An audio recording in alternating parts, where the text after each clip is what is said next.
All right, so panelists, can you see my screen? All right, great. Okay, so let me check and see how many participants we have. We have about let me see, full panelists 9. Okay, almost half of the registered attendees. So I know people will trickle in a few minutes after. That's fine. We'll get started. Good afternoon, everybody. My name is Ryan Thiha. I'm the Assistant Division Manager and your host for the LASAN Tech Talks for today. Today is the 5th Tech Talks that we've had. We started our Tech Talks on October 11th, and we've covered wider range of topics from food waste to pretty much water reclamation, approving public and private projects at the public counter. But today we're going to switch gear a little bit and we're going to talk about air quality. So before we get into the presentation, I wanted to go over some of the housekeeping rules. Forget about the first bullet. I don't think we'll be able to change your name. So when you ask questions in the Q&A box, if you'll be kind enough to put your school affiliation so that we can keep track of which school you're attending from, that'll be great. Questions will be answered at the end of the presentation. So I'll go over some of the ground rules here and we'll go through the introduction. I'll hand over to Mahsa, and after her presentation, we'll have a Q&A. Also a few slides from me regarding LASAN's recruitment programs. So you can use the Q&A button at the end of at the bottom of your screen. So one more important thing is anyone exhibiting unprofessional behavior will be removed, and you will be reported to Zoom as well as your school. So please be professional and courteous. So with that, let's get started with Mahsa. So today we have Ms. Mahsa Ostowari. She is an environmental specialist 3 at the Regulatory Affairs Division of the LASAN. So we'll go over the core programs that LA Sanitation has, but Mahsa is a graduate of UCLA, 2014. She's had close to 10 years of experience in the private and public industry. She joined the LA Sanitation in 2017. She has been a part of the pretty much most of her career at the city, at the Regulatory Affairs Division, working on the climate action program related to the air quality and air pollution control. So we have this very unique department in sanitation that takes care of all the permitting requirements, regulatory needs. And this one thing is very unique in particular and requires some dedication and pretty much drive to make sure that we meet the goals. And I'm not going to talk any more than a little bit introduction, but Mahsa is going to go over all the details. So with that, please welcome Mahsa to the presentation. So Mahsa, I'm going to stop the share and hand it over to you. Thank you, Ryan.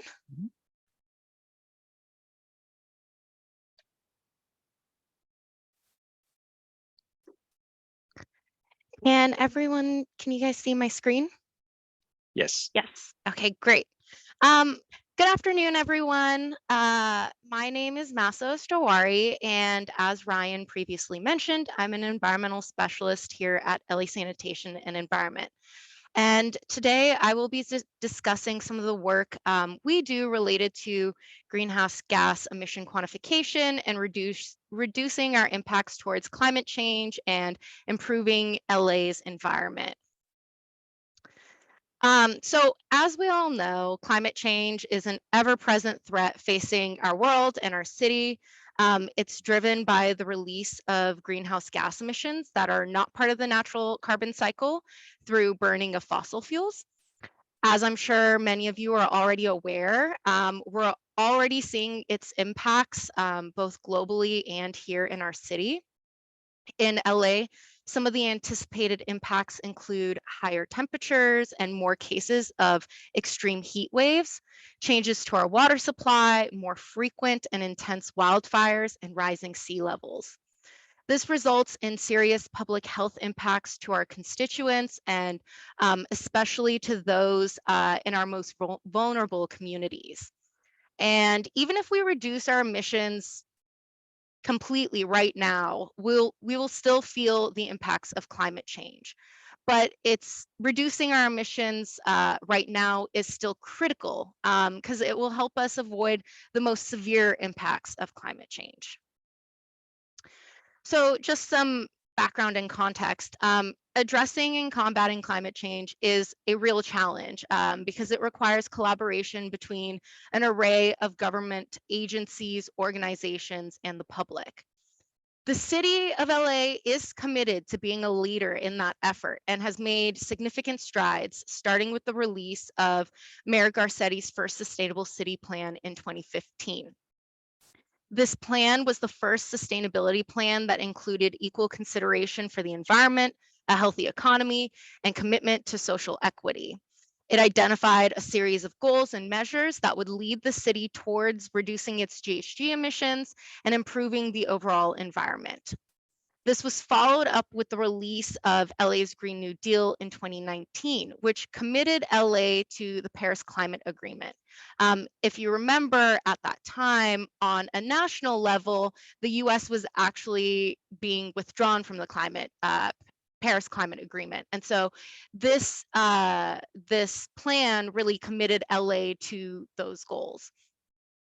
LA's Green New Deal accelerated many of LA's targets that were first established in the 2015 plan, including targets for zero waste, zero carbon grid, zero carbon buildings, and an ultimate goal of reaching carbon neutrality citywide by 2050.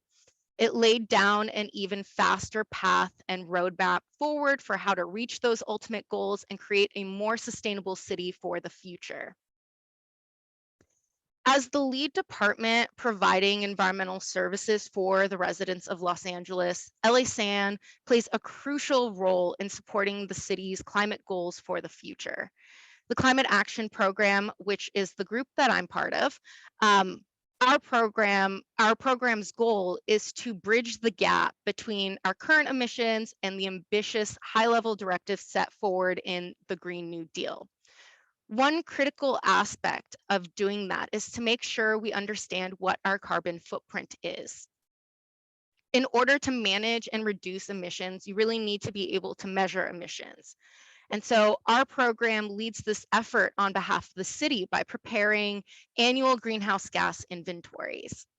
There are two separate kinds of inventories we produce, a municipal and a community inventory.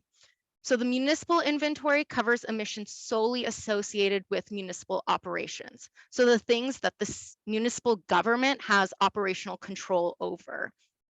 And the community inventory covers emissions more broadly for the entire city. So all emissions that occur within the geographical boundaries of the city, including residential, commercial, and industrial emissions.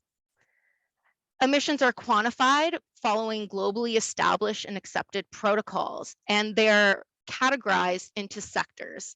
So for example, in the municipal inventory, some sectors include power generation, wastewater treatment, and water delivery. These are the sectors that are most relevant to municipal governments and operations.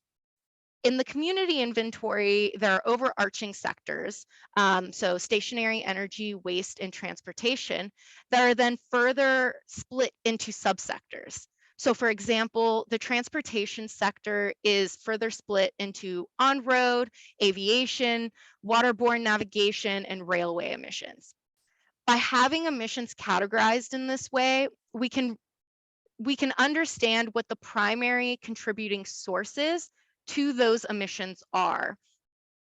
These inventories are really intended to provide a reliable and reproducible accounting of emissions that can be compared over time.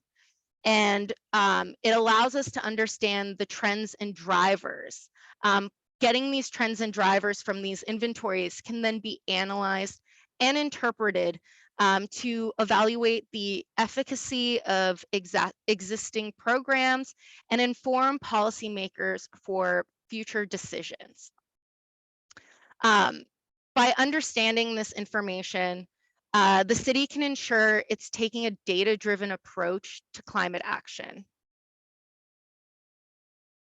So the city is also committed to leading by example, and that means ensuring it reduces emissions from its own operations, not just setting goals for everyone in the city, but making sure, we are doing our part as the government to reduce our own emissions. In LA's Green New Deal, the city has outlined its goals for reducing its operational emissions. So these are separate goals that the city has developed for its own operations, with an ultimate goal of reaching carbon neutrality by 2045, which is 5 years ahead of the citywide goal. And you can see the interim goals on this slide over here. Using the municipal inventory, we're able to track our municipal emissions and compare them to the targets set in the Green New Deal. And so you can see in this figure that as of 2020, we saw that there was a 54% reduction in greenhouse gas emissions when we compared to our 2008 baseline. This puts us on track to meet the first interim target of 55% reduction by 2025. The biggest driver is decarbonization of the electric grid.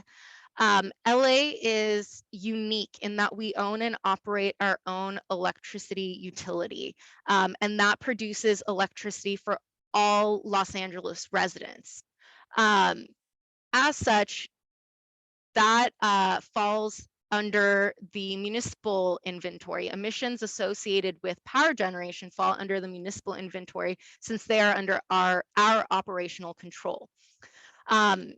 Because of that, power generation is the biggest contributor to our municipal greenhouse gas inventories. And so efforts towards reaching 100% renewable generation will have a large impact on reducing overall greenhouse gas emissions. But that's not going to take us the entire way. Further efforts to reduce emissions will really include shifting our operations away from fossil fuels and decarbonizing our operations. That includes electrifying our buildings and fleets, reaching zero emissions there, and increasing energy efficiency. When you take power generation out, the next largest sectors of emissions in the municipal inventory are emissions associated with our buildings and our fleet. And so again, these are key sectors that we need to work towards decarbonizing. LASAN as a department recognizes the importance of reducing its emissions and meeting goals in the Green New Deal. So we have also stepped up efforts to decarbonize our operations and decrease our contribution to climate change. And so in the next couple slides, I'll talk about some of those projects and programs that we are doing to, again, reduce our greenhouse gas emissions and overall improve the environment in Los Angeles. So first I want to start with vehicle electrification. LA Sanitation and Environment is responsible for the collection and removal of all the solid waste in the city. And so we collect an average of over 6,000 tons per day of refuse, recyclables, yard trimmings, and other waste from over 750,000 homes. We have a fleet of over 600 solid waste collection vehicles, and most of them are using clean fuels, but they're still not zero emissions. And so as part of LA's Green New Deal, one of the goals is converting all of the city's vehicle fleet to zero emissions where technically feasible by 2028. To reach this goal, one of those milestones that has been established for LASAN by the mayor's office was the full conversion of medium-duty solid resource collection vehicles to zero emission vehicles by 2028. However, recognizing that that we still need to do more, LASAN expanded this goal to include the full conversion of its heavy-duty solid resource collection vehicles to zero emission by 2035. So with that in mind, LASAN is teaming up with industry and industry experts to explore available technologies for battery-powered medium and heavy-duty refuse collection trucks. Electrification of the city's solid resource collection vehicles requires that the battery electric vehicles meet the city's daily duty cycles and load weight needs. These trucks need to be able to accommodate the weight and distance that our current trucks use, as well as be able to maneuver through the narrow and steep streets that exist within parts of the city.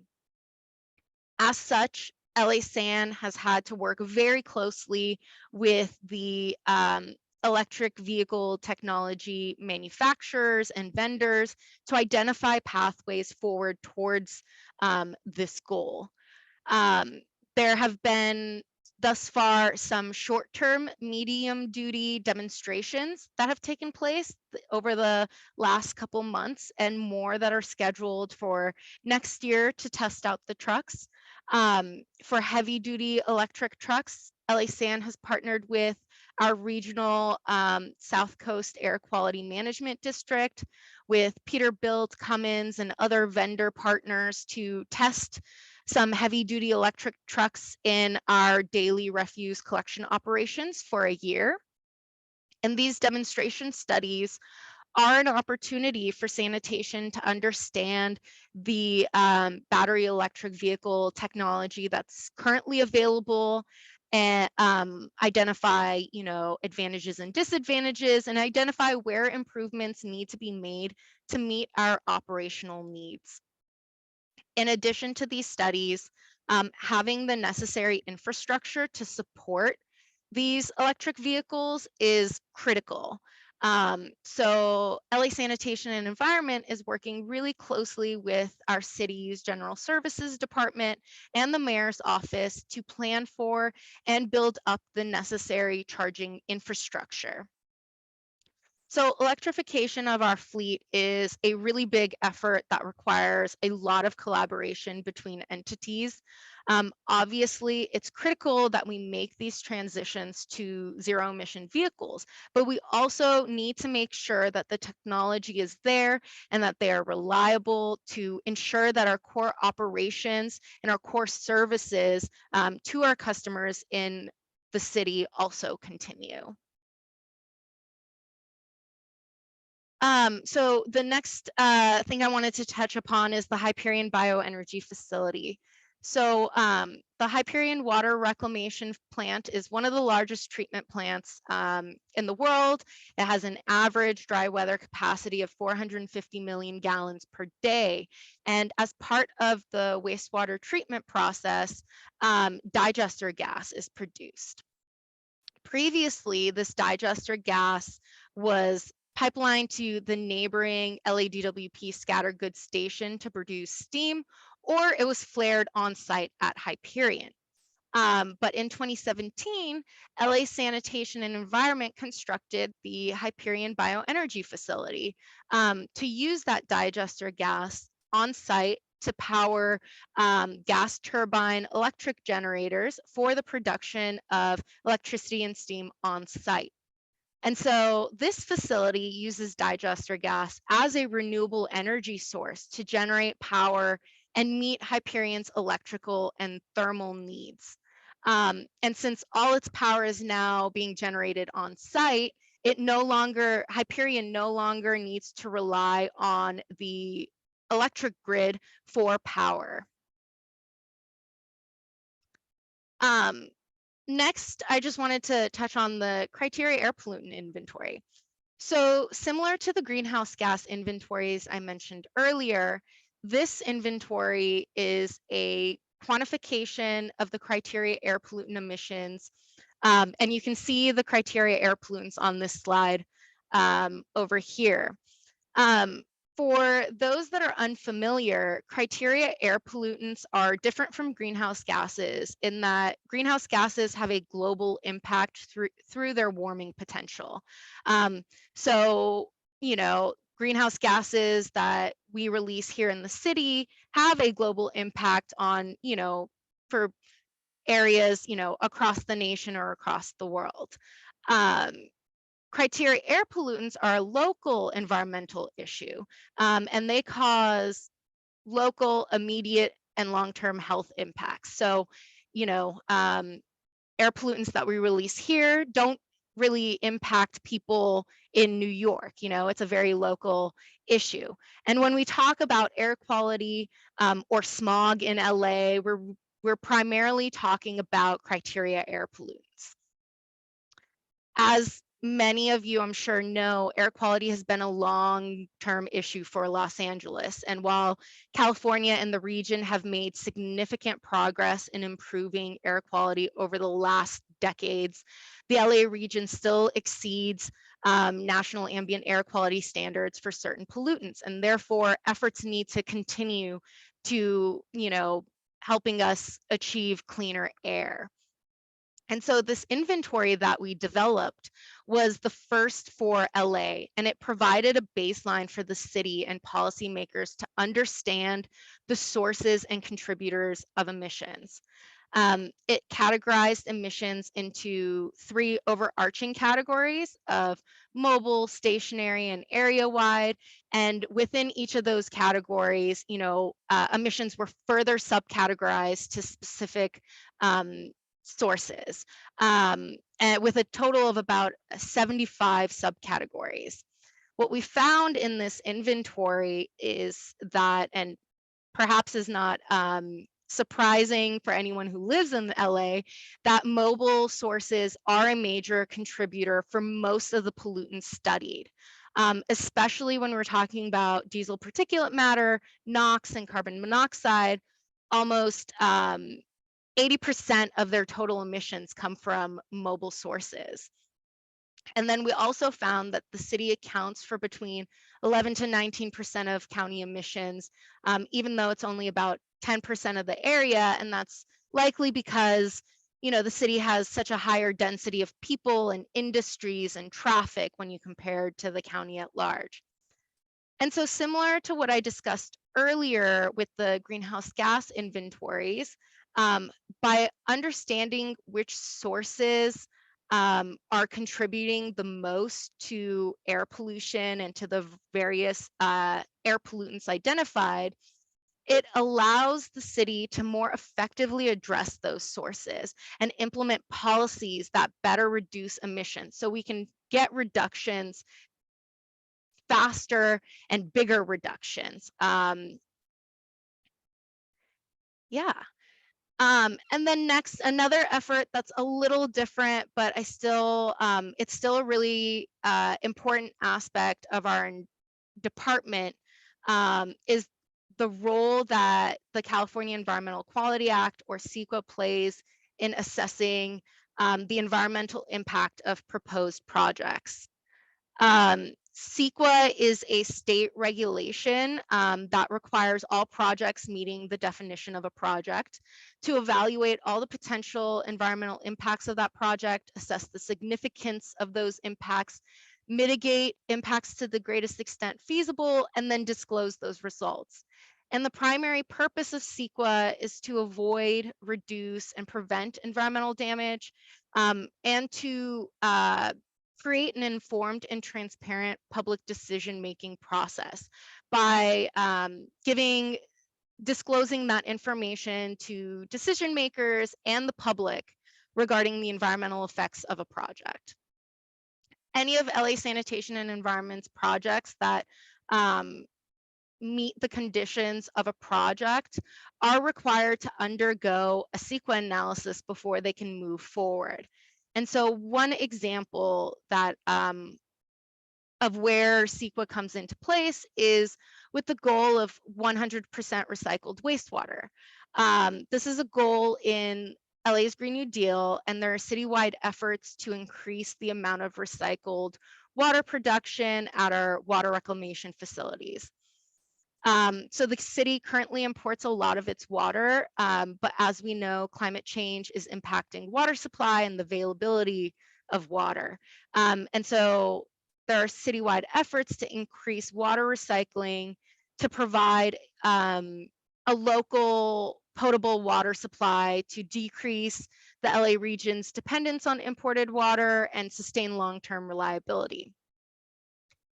The city is proposing to implement new recycled water infrastructure system to maximize recycled water production at Hyperion. This would include, construction of new treatment, conveyance, storage, infrastructure to significantly augment the local water supplies. But before this project can move forward, project managers must work with the CEQA team to evaluate the impacts this project will have on the CEQA resource categories. So CEQA has identified 18 resource categories that you need to determine the impact, the impacts your project will have on those categories. These include air quality, greenhouse gas emissions, biological resources, hydrology and water quality, etc. And so this process, like I said, a lot of the project managers need to work with the CEQA team to evaluate those impacts. And this process ensures we're informing the public and our decision makers about the potential environmental effects of a project. And it's really there to prevent any significant avoidable environmental damage. And so with that, that concludes my presentation, and I'd like to hand it back over to Ryan. Well, thank you, Mahsa. That was really great presentation. Something that, we don't typically think about clean water and clean air as a basic human right. And, as we congregate more as a humanity, our population grow. And with that, air quality is something that, I guess my generation and future generation, younger generation kind of takes it for granted, because I remember the stories from back in the days. When I say back in the days, in the 1980s and 70s, when the air quality was so bad in LA region that one day, I think after the big rain or something, and the skies cleared up, and at night people were able to see the skies, and somebody actually called 911 because they didn't know what they were, because the sky was so dark and gray, and visibility is a half mile most of the time. So I actually listened to the 911 call, which is really eye-opening. We've gone a long way since California has been the leader in national air quality. Out of California, I think Los Angeles is one of the cities that are taking charge in meeting those initiatives, being a part of the global community. And big thanks to LASAN and your team's effort to make sure that we are going to meet the goals. And looks like, when you say the goals that we set for 2025, we're 5 years away, but we're almost there, and we're making a good progress. So, it's really good to hear that. And, water and air is something that we cannot live without. And so with that, I'm going to go back to my presentation and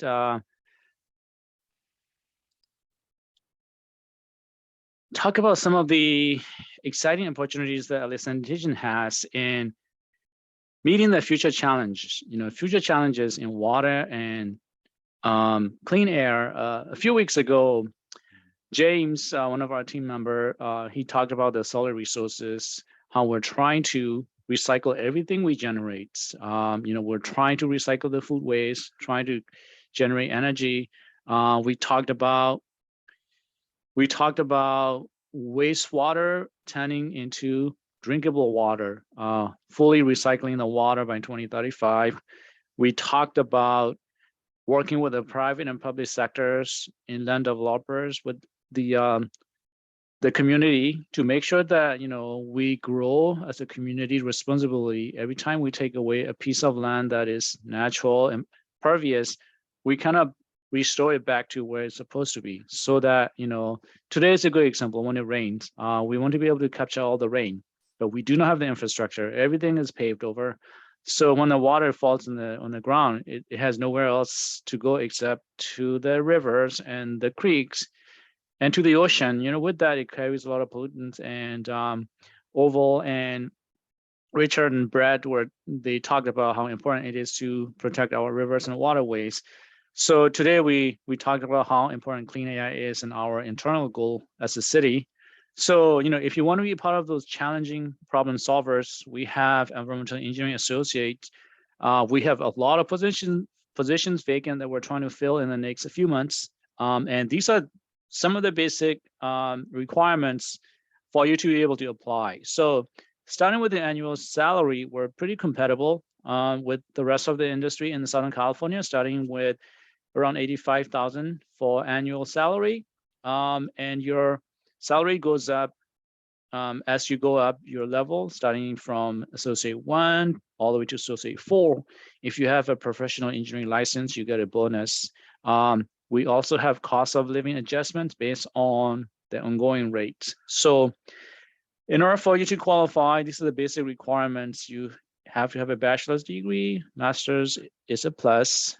If you have an EIT, that is a big plus. Some folks have the EIT completed and they continue to finish their bachelor's degree. The EIT is basically the ticket to start your full-time career at the city. Again, if you have a PE, that's a big plus. You will be starting at a higher step, higher grade than Associate 1. So basic requirements: you must be at least 18 years old, have a proof of identity to work legally in the US. You must have EIT within 3 years of employment with the city. It is a hybrid position. We do have a lot of locations, and we do have to report to work, the field office. So you must be located within commutable distance. It's debatable how far is commutable, but we do come in at least 2 days a week today. This week, that's for the possible near future. So the rest of the week, you can be working from home. So there's a hybrid position. And COVID vaccinations require. So that's for the Environmental Engineering Associate position. We also are hiring student engineer positions. So if you're finishing up your degree in the engineering or science program, you must be a full-time student to be able to work as a student engineer. It is not an internship, it's a paid program where you will be able to work up to 20 hours a week on average, giving us about 950 hours for the whole year. So one of our panelists, Lisa, is the newest student engineer. So she's been with us for a couple of months now. So it's a really good program where, you started out as a student engineer, and if you're interested in sanitation, you continue, go through the interview process and become a full-time engineering associate. So we offer flexible work schedule. We work around your school calendar. If you want to take some time off during the midterm and final, we're flexible. If you want to make up those hours when you're on break, you can make up those hours. The average salary hourly start from $20.77 to $32, depending on where you're at in your school curriculum. So if you're a junior, you will be probably coming in halfway. So if you're coming in as a freshman, your starting salary is $20.77. It is, again, a hybrid position, and you must be able to commute to work about 2 days a week. So these are some of the upcoming events. We are conducting on-campus interviews at UCLA, USC, and there's a whole list of schools that we're working with. If you go to lacsan.org/PGL, Project Green Leadership. The next one that coming up is the Public Works Career Fair at LA Trade Tech. So it's in downtown LA. We're accepting applications. You just have to show up and sit in for the interviews. So we are interviewing for Environmental Engineering Associates on December 1st at LA Trade Tech. So if you want to get more information, check with your career center at your school. Other upcoming events are Society of Women Engineer, in March in Seattle, an SBE regional in LA coming up in a couple of weeks or so, and Bay Area. So we're trying to secure those dates. This is what an application looks like. Pretty simple, a couple of pages long. You can go to your campus career center and use your school handshake system and show up to the conferences and submit your application. And again, I want to highlight some of the 4 core programs that LA Sanitation has. We have clean water program, solid resources, stormwater, and other key divisions within sanitation, including the regulatory affairs division, where Mahsa is located. These are the 2 phases of our Project Green leadership. Deandra and Ani will be answering calls and answering your emails. They are the 2 primary organizers for the program, and we have their email addresses here.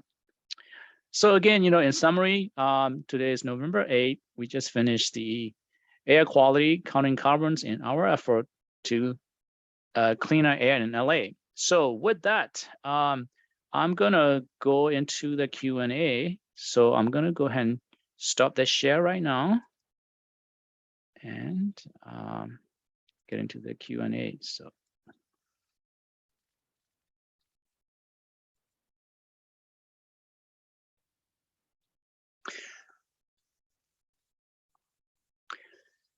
So one question from Yan is, when is the deadline of the application for a full-time position? So the deadline is ongoing. So depending on where you're applying, submitting the application, for example, if you're coming to the LA Trade Tech career fair, bring your application and resume, and we'll be interviewing you if you meet the minimum qualifications. So, and if you're applying to the sanitation through your school, we are taking application right now, pretty much throughout the year until spring. So, don't wait until the last minute. If you're getting close to your senior year and you're going to graduate, I recommend that you start applying right now. So the next question is from Angel. Do criteria air pollutants affect our rainwater? This is Angel from Cal Poly Pomona. So, with that, I wanted to take a crack at it, and I'll hand it over to Mahsa. So I used to work in the stormwater industry, and we do have what we call aerial deposition.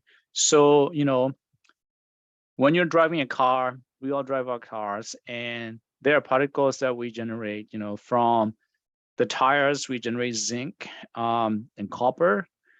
They're very fine particles that kind of goes in the air, and they basically land it in our water system, or they deposits on the surface of the roadways and paved areas. And when it rains, they get carried into our water system. So, that will be a couple of things that I'm aware of, and I'm going to hand it over to Mahsa to see if you want to add on to that. Thanks, Ryan. Yeah, exactly what you said was spot on. Criteria air pollutants, they're released and they stay in the air and they move around, and there's, various different kinds of chemistry that occurs, but at some point they do deposit, like Ryan mentioned, on the ground, and then they can be washed away. I think also when it does rain, you do have some of that removal. That's why sometimes when you go out after the rain, the air smells and feels so clean. So yeah, there is a relation between the 2.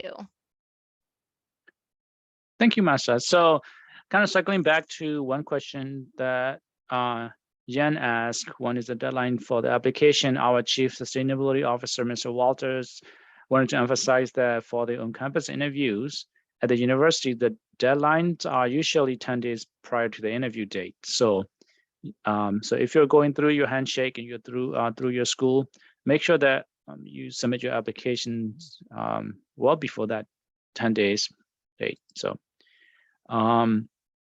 so since I don't see any other questions, I do have a couple of questions for you, Mahsa. So you kind of talk about in the beginning the clean fuel versus zero emission. So what do you mean by clean fuel? what kind of fuel are you referring to in that sense? Yeah, so some types of clean fuel are really, they're less carbon intensive. So if we talk about like renewable natural gas, that's the type of clean fuel. And because it's, made from renewable sources, you have a biogenic, the carbon released from it is from biogenic sources. So it's already part of the natural carbon cycle. So that carbon is not, when we're talking about like anthropogenic climate change, that carbon's not really included because it's part of the natural carbon cycle. But as part of those, there's still methane and N2O that are released in clean fuels that are not part of the carbon cycle. So it's less greenhouse gases are emitted, but so they're cleaner than like, fossil fuel based fuels. But they're still not zero emission. Got it. Thank you. So my other question is that, regarding the zero emission vehicle, by definition, does it mean, when you say zero emission, there's no emission while the vehicle is being operated, right? Or does it go back to, how it is made, like from cradle to grave, right? Manufacturing process also has I guess, a greenhouse gas emission and other impact. So can you elaborate on that a little bit more, please? Sure. So right now we are talking about emissions from the energy used to run the vehicle, right? And fleet electrification at this time, while it uses electricity, it's actually not zero emission right now until, well, the tailpipe is zero emission, but the electricity used to power that vehicle, it becomes more holistically zero emission when the electricity grid is produced with 100% renewable power.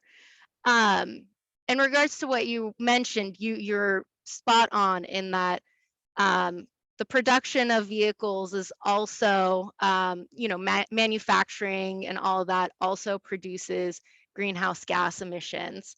At this time, I don't think we've reached a place where we can produce vehicles using a life cycle analysis. That's what it's called when we do like cradle to grave analysis. I don't think we can do that at this time. That technology is not there to have zero emissions across the life cycle. But right now, when we talk about zero emission vehicles, we're talking about vehicles that don't release any greenhouse gases when they're being run, and then when they're being powered, which is when we get to 100% renewable power generation. Got it. Thank you, Mahsa. So I see that one question came up. This question is from, and again, I apologize if I mispronounced your name, Osail. The question is, how could we collect it if possible? So I wonder if it's a follow-up question on the stormwater. How can we collect it? If you could be more specific, that would be great. But I'll go ahead and answer, assuming that you're asking how can we collect the stormwater when it rains. One way is to basically build the infrastructure in the area where groundwater infiltration is allowable, most likely in the valleys, where there's a direct connection to the groundwater basin. So when it rains, you want to collect those at the larger scale, what we call the groundwater recharge basins or spreading grounds, and route the water from the foothills into those areas. We're already doing that.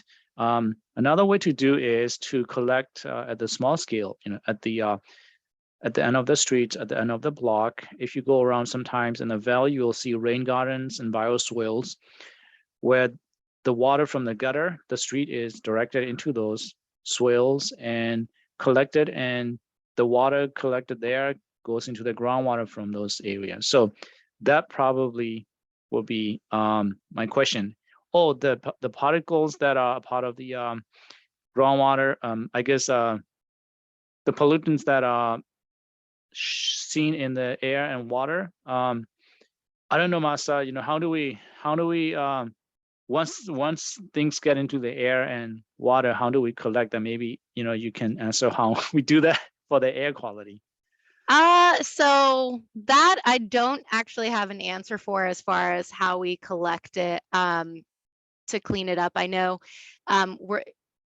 the data is collected a lot of times through air quality sensors or based off, activity data.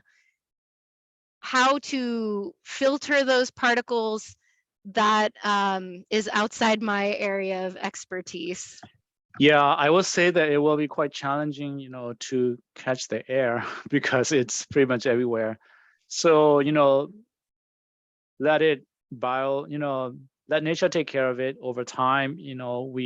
As you've seen over the last 25, 30 years, we change our practices, we curb our pollutant practices, and the air gets cleaner. Right. One way is to plant more trees to combat the global climate change. So, you can never have too many trees. And I also wanted to highlight one of the other programs that Regulatory Affairs Division is taking the lead on is a tree planting program, I believe, along with the other city departments. So there's a huge effort taking place, especially in the underserved communities where the shade is more needed, and there's also heat island impact. So, one way is to do is combat is to plant more trees. Yeah, and just to emphasize, I think, as you mentioned, Ryan, it is very challenging to, clean the air because, it's everywhere. And that's why reducing emissions from the source is so important. If you reduce it from the source, then you don't have as much of a problem having to clean the air. And then that's why the way the various inventories we have are set up, it's so that we can identify which sources are the largest contributors to the various types of emissions, and then you can target those sources with policies or actions to reduce emissions from them. Right. So let me go ahead and take a look and see if there's any other questions.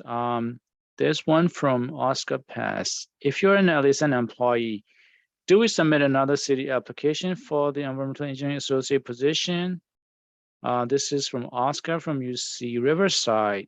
So if you're a LASAN employee already, I think you still do need to submit the city application for the positions that you're applying for, in this case, Environmental Engineering Associate. So it makes it a lot easier, to do the background checks and other things if you're already a part of this city family, but you do still need to submit the application.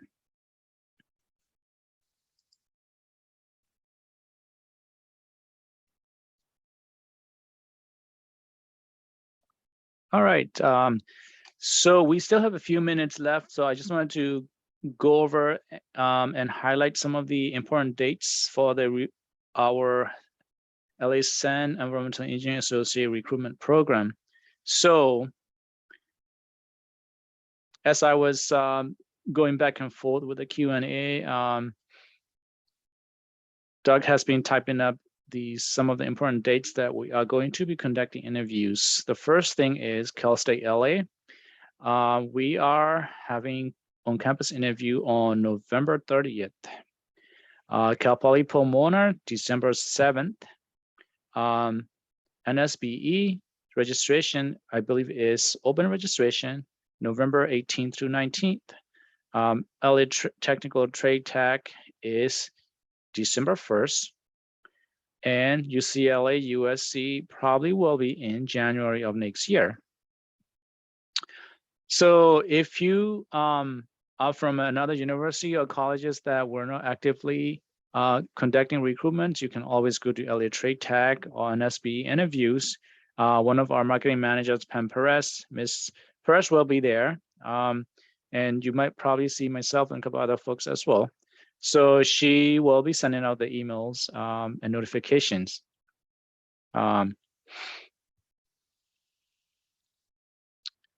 So with that, let me go ahead and see if there's any questions that are left unanswered.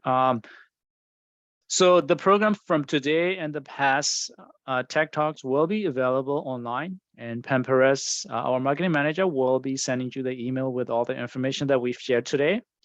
So again, I want to thank you for taking your time and for your interest in our Tech Talk. We have one remaining Tech Talk next week, November 15th. It will be given by Mr. Paul Cobian on our plastics and then climate change.